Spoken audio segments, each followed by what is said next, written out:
Sampai-sampai zikir yang sangat mudah yang kita sering ucapkan pun ketika sakaratul maut susah Pak, keluh di lidah. Mau ngucapin la ilaha illallah itu keluh, nggak bisa. Ditambah keyakinannya lagi dirusak tuh sama setan. Itu keadaan sakaratul maut kita nanti.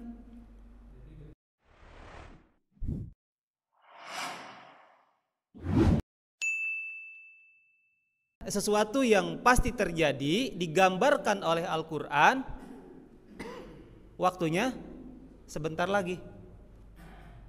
Contohnya kiamat. Yakin kiamat bakalan terjadi? Pasti terjadi? Pasti. Digambarkan oleh Al-Quran, kiamat itu saking pastinya terjadi, digambarkan oleh Al-Quran, waktunya sebentar lagi, kan gitu. Iqtarabas sa'ah, ya. Gambaran Al-Quran kan gitu. Sebentar lagi datangnya waktu kiamat. Ya. Kiamat pasti terjadi. Gambaran Al-Quran terjadinya itu sebentar lagi. Sebentarnya kapan? Bisa jadi 1 abad lagi, kan gitu ya. Bisa jadi 100 tahun lagi, 50 tahun lagi, kan gitu ya. Itu kiamat. Tergambarkan oleh Al-Quran seperti itu. Dari dulu 1400 tahun yang lalu Allah Subhanahu wa taala memberitakan kepada kita kiamat itu sebentar lagi. Model kematian sekarang. Yakin Bapak bakal mati? Yakin ya? Nah, sesuatu yang yakin terjadi itu datangnya sebentar lagi. Bahwa kematian itu Pak harus kita sadari di depan mata kita. Sebentar lagi akan terjadi. Cuma masalahnya sebentarnya itu kita tidak tahu. Ya kan? Bisa jadi 10 tahun lagi. Pengennya masih lebih gitu kan. Bisa jadi setahun lagi. Bisa jadi sebulan lagi kematian kita. Ya. Bisa jadi seminggu lagi mungkin mati kita. Minggu depan kita udah gak bisa ngaji lagi nih. Bisa kayak gitu. Bisa jadi besok. Ya. Bisa jadi besok. Jangan-jangan besok itu kita yang ada di depan, paling depan. Paling depan. Lebih depan daripada imam. Kita itu sebetulnya menjalani hidup kita sehari-hari ini, pada hakikatnya kita mendekati kematian. Ya. Pada hakikatnya kita mendekati kematian. Kita tidak bisa mundur dari ajal kita sendiri.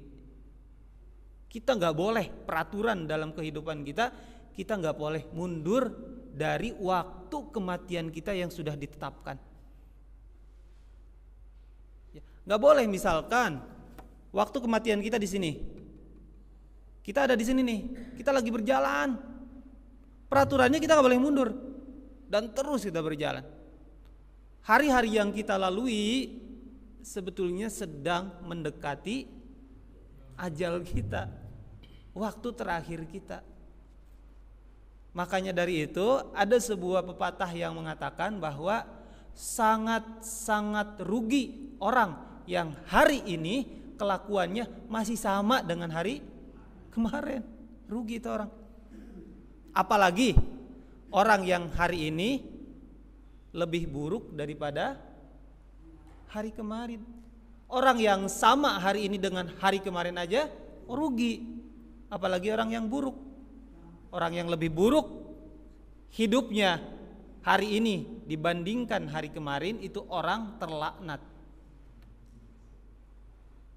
Tapi harapan kita adalah bahwa kita itu orang yang beruntung. Gimana gambaran beruntungnya kita adalah ketika hari ini kita iktikadkan bahwa harus lebih baik daripada hari kemarin. Bisa ya? Sholat kita harus lebih baik daripada hari kemarin. Sedekah kita harus lebih baik daripada hari kemarin. Kata-kata yang kita ucapkan harus lebih baik daripada hari kemarin. Kualitas keilmuan kita harus lebih baik daripada hari kemarin. Zikir kita harus lebih baik daripada hari kemarin. Harus ada penambahan, peningkatan, baik secara kualitas ataupun secara kuantitas. Bisa ya? Baik, masa gini-gini aja, sedangkan mati udah di depan mata. Mati kita itu udah nungguin kita, Pak, sebetulnya. Bahkan dalam sebuah riwayat, Malakul Maut itu lagi merhatiin kita. Semua kita diperhatiin sama Malaikatul Maut. Udah siap-siap mau mencabut nyawa kita. Kita nggak bisa selamat dari ajal kita sendiri. Kita tidak bisa selamat dari waktu kematian kita sendiri. Bahwasannya ketika kita banyak mengingat mati, itu sama dengan mengingat Allah Subhanahu wa taala. Ya. Itu. Bahwa kita sedang melaksanakan perintah Rasulullah sallallahu alaihi wasallam. Ingat mati itu kan perintah Rasul, ya. Perbanyaklah kalian mengingat mati, kata Rasul. Karena dengan mengingat mati kalian akan hidup hati-hati. Ya. Jadi artinya ketika kita mengingat mati itu sama dengan kita sedang mengingat Allah Subhanahu wa taala.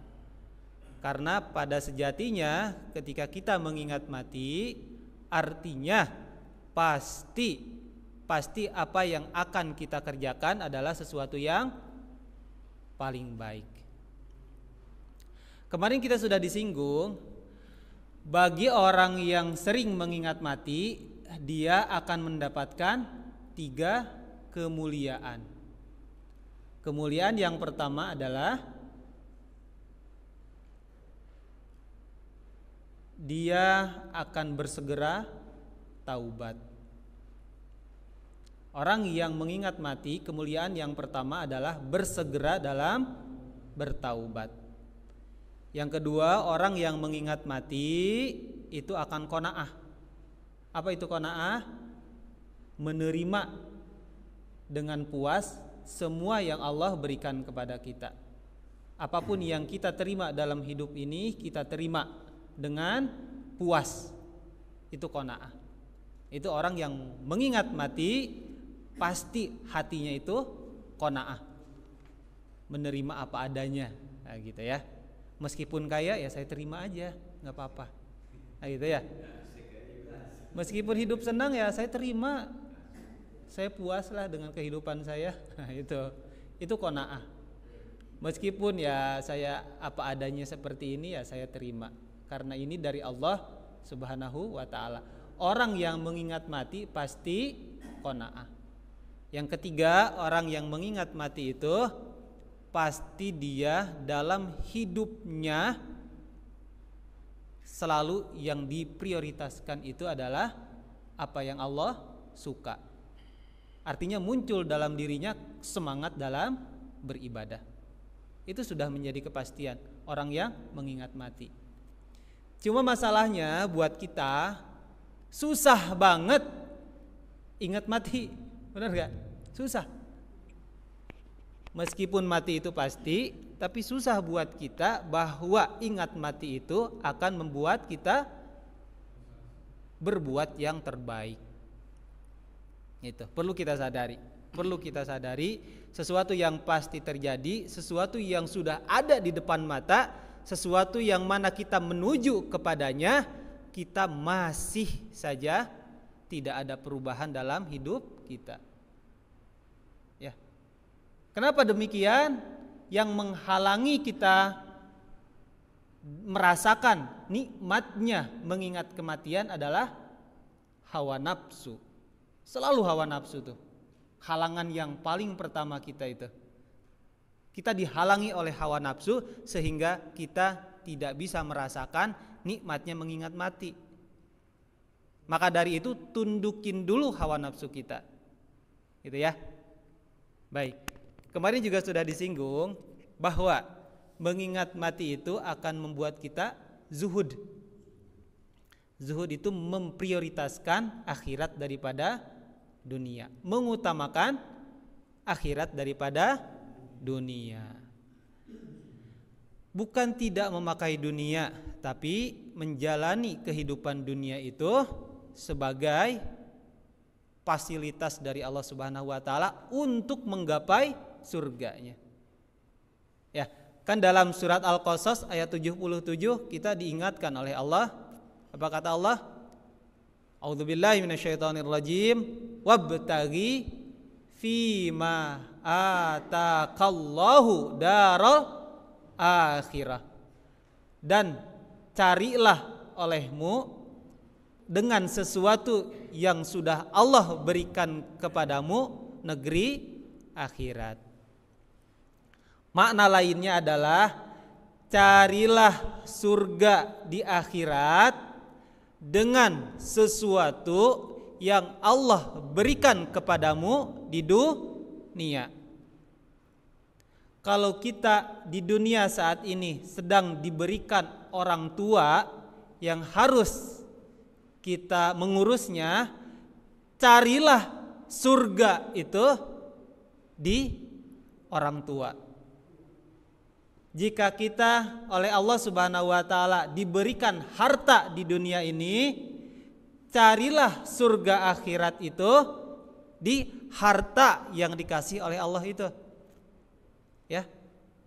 Kalau kita sekarang diberikan oleh Allah Subhanahu wa taala keluarga, carilah surga itu di dalam keluarga itu. Apabila kita sekarang diberikan oleh Allah Subhanahu wa taala anak, carilah surga itu di anak. Apabila Allah Subhanahu wa taala memberikan kepada kita di dunia ini ilmu, carilah surga itu dengan ilmu yang Allah berikan kepada kita. Wabtaghi fima ataqallahu daral akhirah. Carilah surga dunia dengan sesuatu yang Allah berikan kepadamu di dunia ini. Itu. Artinya semua yang Allah berikan kepada kita ketika hidup di dunia ini harus menjadi fasilitas untuk mencapai surganya Allah Subhanahu wa taala. Apa yang menghalangi kita sehingga kita tidak merasakan kenikmatan mengingat mati? Hawa nafsu, ya. Yang bisa melenyapkan kita dari nikmatnya mengingat mati adalah hawa nafsu. Maka dari itu Rasulullah Shallallahu alaihi wasallam mengingatkan kepada kita semua bahwa al-kaisu mandana nafsahu wa amila lima ba'dal maut. Orang yang cerdas itu adalah orang yang bisa menundukkan hawa nafsunya. Apa ya? Apa orang yang cerdas itu?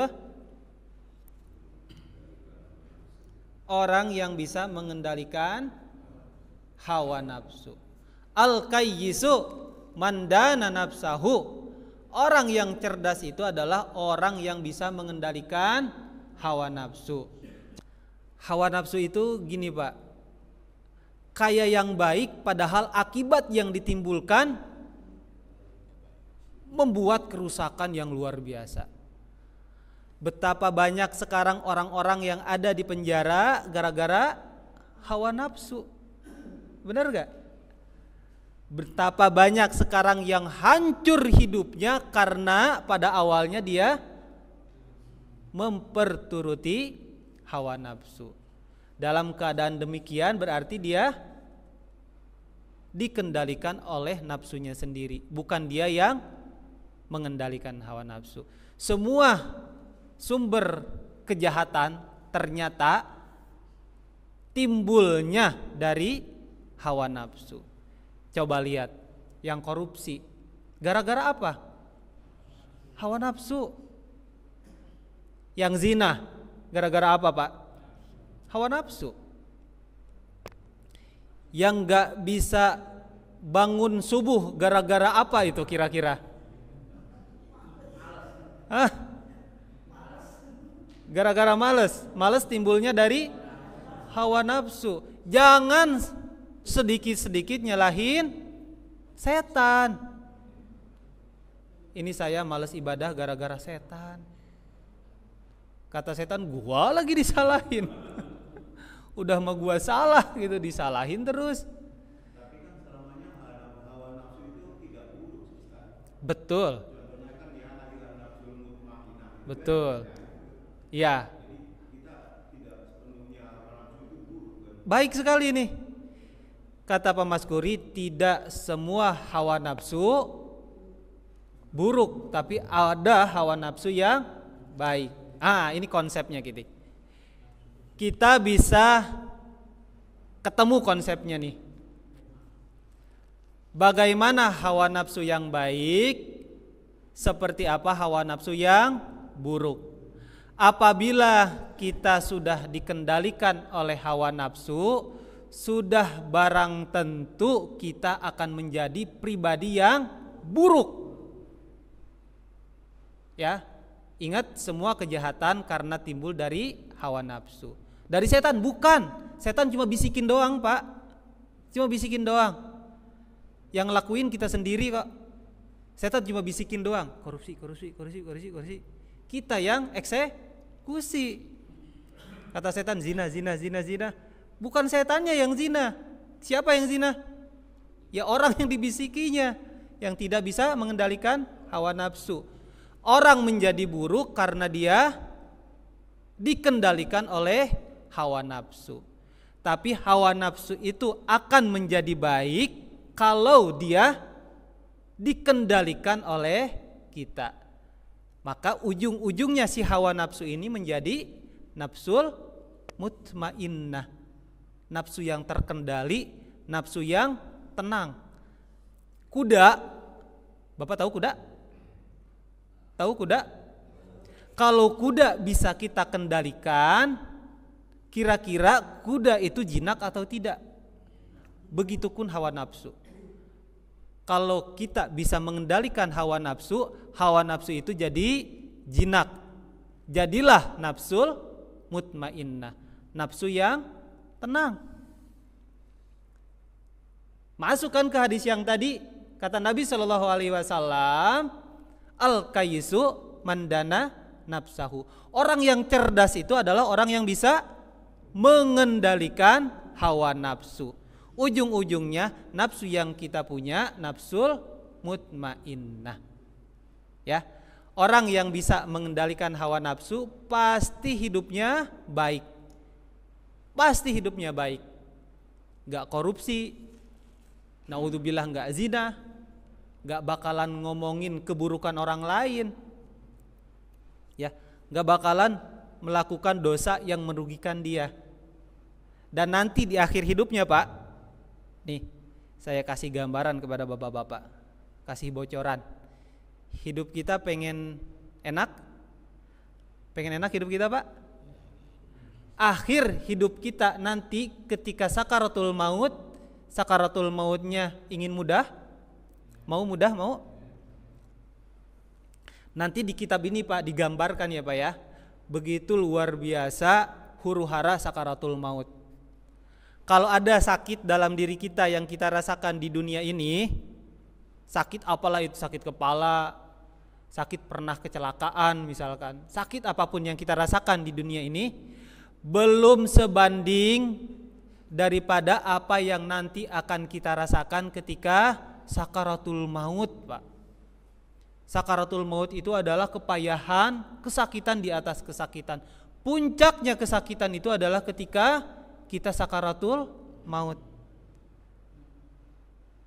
Saya kasih bocoran, sakaratul mautnya pengen yang enteng atau pengen yang berat?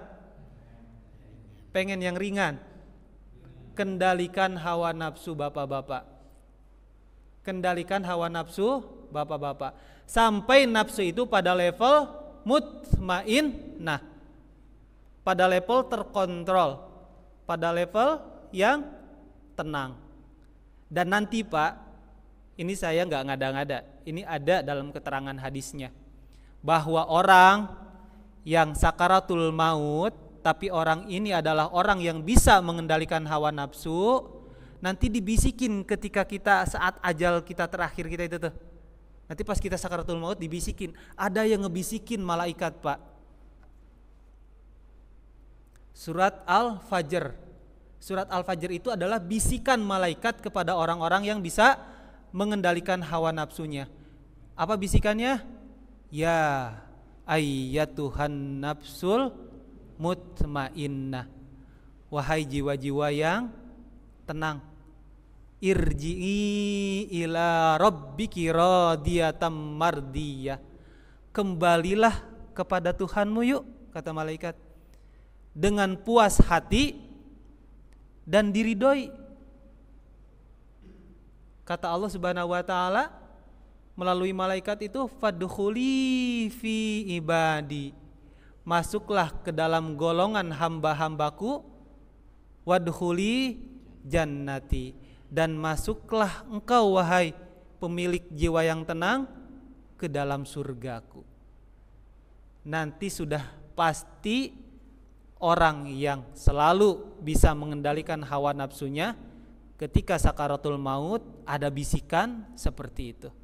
Makanya orang-orang soleh, Pak, ketika sakaratul maut, betapapun sakaratul mautnya itu payah, tapi dia pada akhir mimik mukanya bisa tersenyum karena mendapat bisikan itu. Bisikan itu yang ada dalam surat Al-Fajr bukan hanya ayat yang harus kita pahami, tapi ayat itu yang akan dibisikkan kepada kita semua mudah-mudahan. Betapa luar biasanya, Pak. Nanti sakaratul maut itu, Pak, saya kasih gambaran ya, Pak ya. Setan. Bapak tahu setan? Setan yang nyuruh kita saat ini udah tidur aja di masjid, tidur aja, nggak apa-apalah, tidur kan juga pahala, yang penting ada di masjid gitu ya. Setan itu yang bisikin kita, Pak, terhadap segala sesuatu kejahatan yang bisa jadi kita melakukannya ya. Tugas setan itu cuma bisikin doang, Pak. Ya gitu. Yuwaswisufi sudurin nas. Setan itu tugasnya itu bisikin kita. Tetap yang eksekusi adalah kita sendiri dengan dibantu hawa nafsu. Pedenya kita melakukan maksiat karena dibantu oleh hawa nafsu. Nah, si setan ini menggoda kita ketika sakaratul maut, itu adalah godaan terakhirnya dia. Kira-kira kalau godaan terakhir itu setan itu kira-kira kalau dia ngegoda kita yang terakhir kalinya akan seperti apa? Totalitas kan dalam goda kita, ya. Model kita lagi sepak bola final, sudah masuk ke final, orang-orang yang ada di final itu berusaha keras, ya. Sama setan pun. Usaha setan yang paling hebat mengganggu manusia adalah ketika manusia itu sedang sakaratul maut, sedang di ujung tanduk, Pak. Itu usaha terakhir setan, dan usaha setan yang paling hebat adalah ketika itu. Ketika kita sakaratul maut. Luar biasanya sakaratul maut nanti. Udah mah sakit, gitu kan? Ada setan lagi. Semua bayangan-bayangan yang terbayang dalam pandangan kita ketika kita sakaratul maut itu dihadirkannya oleh setan. Nanti akan datang ibu kita menawari pertolongan. Ya udah, nah ini sama ibu aja. Haus mah haus, ya ini mak kasih minum, tapi kamu gak usah beriman kepada Allah. Itu kata ibunya tuh. Itu setan yang menampilkan itu. Bayangin, Pak, ada ibu kita ketika kita sakaratul maut dan menawarkan sesuatu yang kita butuhkan, yaitu minum. Dan syaratnya kalau kita bisa, syaratnya kalau mau minum itu kita harus kafir. Udah jangan beriman sama Allah ya, ini emak kasih minum, emak juga udah meninggal, nyesel beriman sama Allah. Nanti seperti itu, Pak, luar biasanya gitu kan. Ketika sakaratul maut itu puncaknya setan mengganggu kita tuh sampai seperti itu. Sama ibu kita gak tergoda, ayah kita yang datang nanti. Terus gitu kan orang-orang yang terdekat datang kepada kita. Gak usah beriman sama Allah, kafir aja. Nah nanti kayak gitu Pak sakaratul maut. Sampai-sampai zikir yang sangat mudah yang kita sering ucapkan pun ketika sakaratul maut susah Pak, keluh di lidah. Mau ngucapin la ilaha illallah itu keluh, gak bisa. Ditambah keyakinannya lagi dirusak tuh sama setan. Itu keadaan sakaratul maut kita nanti. Gak ada ucapan lain yang diucapkan oleh saudara kita ketika melihat orang yang sakaratul maut kecuali hanya lafaz la ilaha illallah. Jangan diajak ngomong yang lain. Udah Pak ya Pak, istighfar. Jangan ngomong gitu. La ilaha illallah. Di kupingnya la ilaha illallah. La ilaha illallah. Terus la ilaha illallah. Jangan ada kata-kata lain ketika kita mentalkin orang yang sedang sakaratul maut kecuali dengan kalimat itu saja. Bahkan ucapan ikutin Pak omongan saya la ilaha illallah. Ikutin Pak, la ilaha, enggak usah. Cukup itu aja, la ilaha illallah, la ilaha illallah. Karena dalam kondisi itu dia betul-betul bingung, kebingungan yang luar biasa itu Pak, lagi sakaratul maut. Mau nyobain Pak? Mau nyobain? Takutnya saya ngada-ngada gitu. Itu informasinya betul. Nanti ada pembahasan kita mengenai sakaratul maut, ya. Huru-hara sakaratul maut itu ngeri banget. Dan kita salah satu yang menjadi kita tenang ketika sakaratul maut ada bisikan tadi itu Pak. Ya ayyatuhan nafsul mutmainnah, wahai jiwa yang tenang. Aduh itu luar biasa Pak. Adem ke hati kita. Irji'i ila rabbiki radiyatan mardiyah. Kembalilah kepada Tuhanmu dengan puas hati dan engkau diridhoi. Aduh itu luar biasa Pak. Ketika kebingungan seperti itu ada bisikan yang luar biasa ngedemin kita. Mudah-mudahan ya semua kita yang ada di sini kita dibisiki oleh kalimat itu insyaallah. Ya, syaratnya apa? Syaratnya kita bisa mengendalikan hawa nafsu. Itu kata Nabi sallallahu alaihi wasallam, al-kayyisu man dana nafsahu. Orang yang cerdas itu adalah orang yang bisa mengendalikan hawa nafsunya. Wa amila lima ba'dal maut, dan melakukan amal-amal setelah mati. Amal yang kita lakukan dalam kehidupan kita sehari-hari ini harus orientasi kepada akhirat. Perjalanan kita masih jauh Pak. Maksud wa amila lima ba'dal maut, melakukan amal untuk sesuatu setelah mati. Kira-kira sesuatu setelah mati itu apa aja Pak? Biar tergambarkan, ini terakhir nih saya ngomong. Betul. Itu yang harus kita persiapkan ya, amal soleh, ilmu yang kita dapat terus kita amalkan, itu ilmu yang bermanfaat. Berbakti kepada orang tua, urus anak-anak yang baik, didik istri kita, gitu kan? Berakhlak baik, sedekah, omongan kita jaga, jangan sampai nyakitin orang lain, kan itu ya? Beramal untuk sesuatu setelah mati. Sesuatu setelah mati itu apa aja Pak? Sesuatu setelah mati yang akan kita hadapi setelah mati. Yang pertama, ketika kita mati gitu kan, dikubur, apa yang kita alamin? Alam barzah, alam kubur Pak. Alam kubur.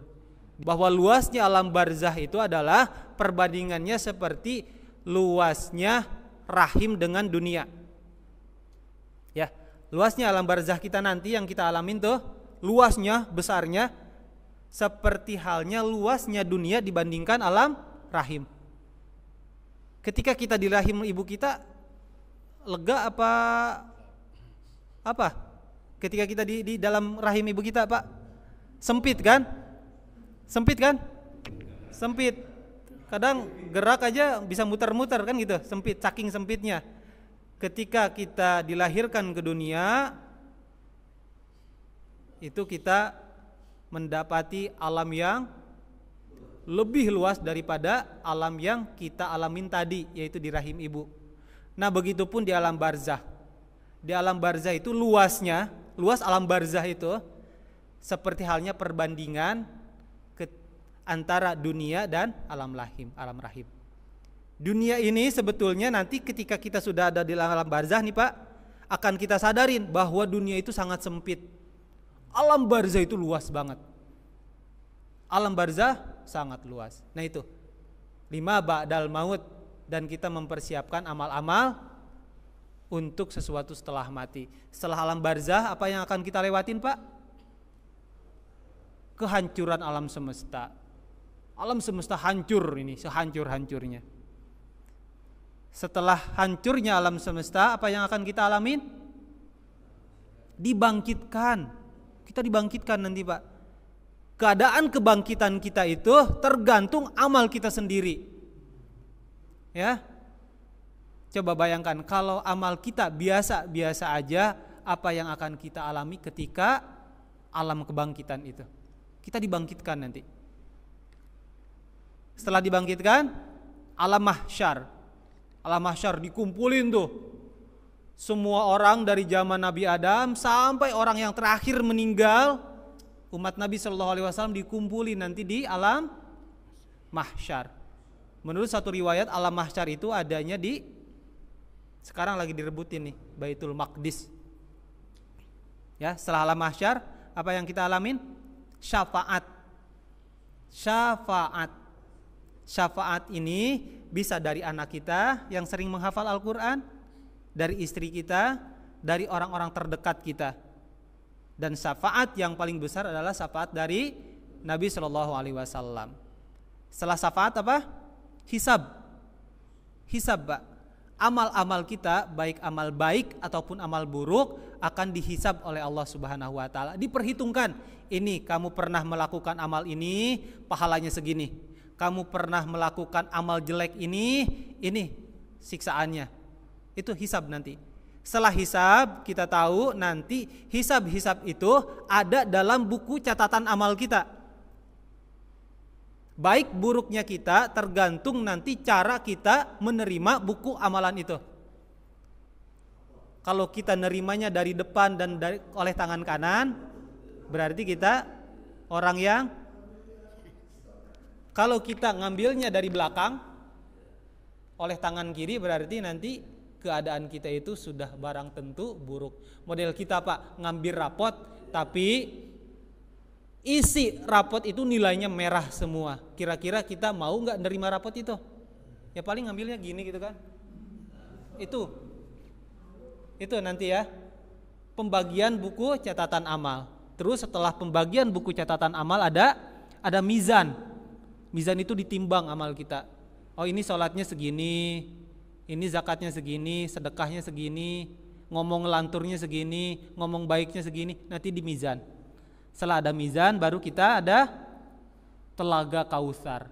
Kita yang termasuk umatnya Nabi SAW, terutama yang sering salawat dan terutama yang sering berdoa setelah adzan, akan mendapati telaga Kautsar itu. Setelah telaga kita akan melewati sirat. Sirat yang di bawahnya ada neraka. Sebelum ke surga, kalau kita sudah selamat, ada kontoroh. Kontoroh itu adalah di mana peradilan antara kita sesama kita sendiri yang belum selesai di dunia. Ya, setelah selesai di kontoroh, ya kita nanti masuk ke surga sesuai dengan amal unggulan kita. Kalau amal unggulan kita masuk ke dalam surganya itu adalah ada babus sholah, bab sholat. Bukan bab sholat yang kita bahas, pintu sholat. Pintu sholat kita masuk dari pintu sholat. Kalau amalan unggulan kita sholat, ada babu sedekah, ada babu royan.